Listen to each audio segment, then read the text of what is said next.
নমস্কার, আমি অ্যাস্ট্রো পিঙ্কি।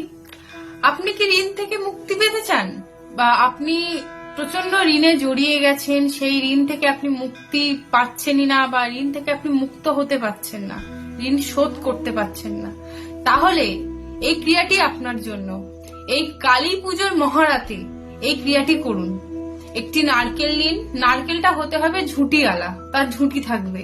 সেই নারকেলের গায়ে একটু ঘি এবং সিঁদুর দিয়ে স্বস্তিক চিহ্ন আঁকুন। সেই নারকেলটাকে নিয়ে তার সামনে ধূপ প্রদীপ জ্বালিয়ে মা কালীর চরণে দিন। যাদের বাড়িতে মা কালীর চরণ নেই, বা যারা প্রতিমা প্যান্ডেল রয়েছে সেখানেও আপনারা দিতে পারেন।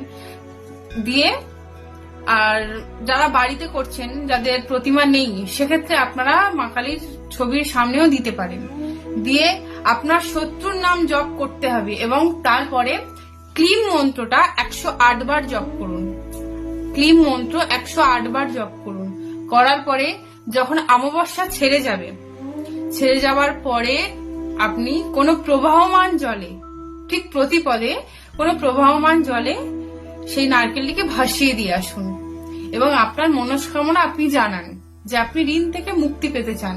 সেক্ষেত্রে আপনি ঋণ থেকে মুক্তি পেতে বাধ্য হবেন। এই ধরনের ক্রিয়াটি করুন, আপনি সুফলই পাবেন। এবং যাদের আগের ভিডিওতেও বলেছিলাম, যাদের প্রচুর শত্রুতা হচ্ছে, এই ক্রিয়াটিও করতে পারেন। আগের একটি ক্রিয়া আমি বলেছিলাম আগের ভিডিওতে, এই ক্রিয়াটিও আপনি করতে পারেন। একটু মাস কড়াই নেবেন, অথবা পুরুত্ব কড়াই হলেও চলবে। সেই পুরুত্ব কড়াই নিয়ে বা মাস কড়াই নিয়ে আপনি আপনার শত্রুর নামটা বলবেন। 7 বার আপনার শত্রুর নাম বলবেন এবং কালী কালী মহাকালী শত্রুর মুখে পড়ুক কালী, এই মন্ত্রটিও 7 বার উচ্চারণ করবেন।